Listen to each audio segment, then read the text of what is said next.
Hey, Cornerstone, my name is Scott, and today's Cornerstone connection comes from Hebrews chapter 1. Who is God, and what is he like? Those are two of the most important questions in all of the world. And if God does not speak to us, all we can do is speculate. But the reality is, God has spoken to us.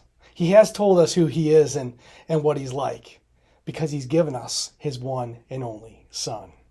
The author of Hebrews puts it this way. He says, long ago, at many times and in many ways, God spoke to our fathers by the prophets. But in these last days, he has spoken to us by his Son, whom he appointed the heir of all things, through whom he also created the world. He, that is Jesus, is the radiance of the glory of God and the exact imprint of God's nature. And he upholds the universe by the word of his power. After making purifications for sins, he sat down at the right hand of majesty on high, having become as much superior to the angels as the name he has inherited is more excellent than theirs. If you want to know who God is and what he's like, look no further than Jesus. God has spoken to us ultimately through his Son. And if God does not speak, we're simply like people looking up into the night sky, singing songs like Twinkle, Twinkle, Little Star, How I Wonder What You Are. You're just left wondering. And God's like, here's a telescope. Look at the beauty of these planets. But so too it is with Jesus.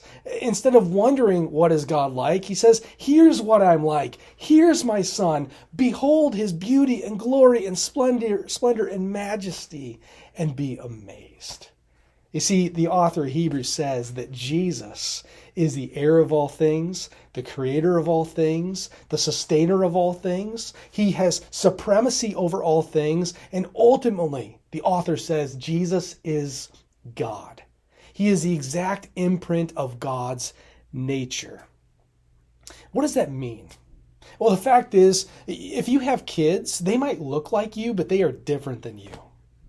And with Jesus, though, he not only looks like God, he has the exact imprint of God on him. Everything that's true of God the Father is true of God the Son.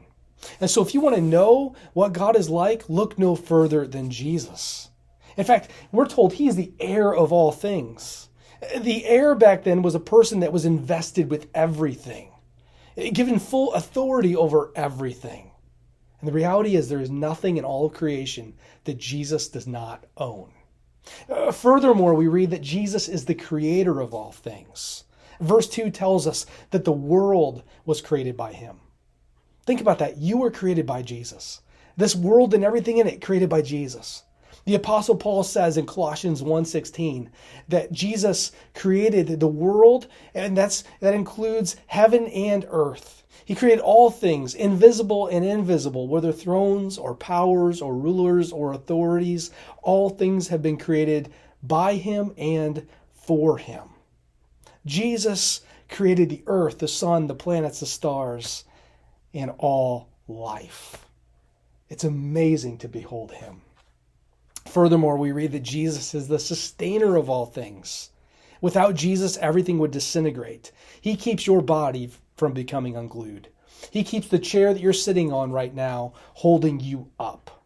Scientists have found that there's these little tiny things called atoms that all matter is composed of.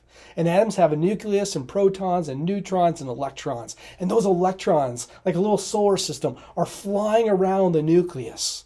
And in between the electrons and the nucleus is empty space. What keeps all matter together? Scientists don't know. It's a mystery. But the reality is we know. We know it's Jesus and the power of his word. You see, Jesus is ultimately God. God in human flesh, who made purifications for our sins.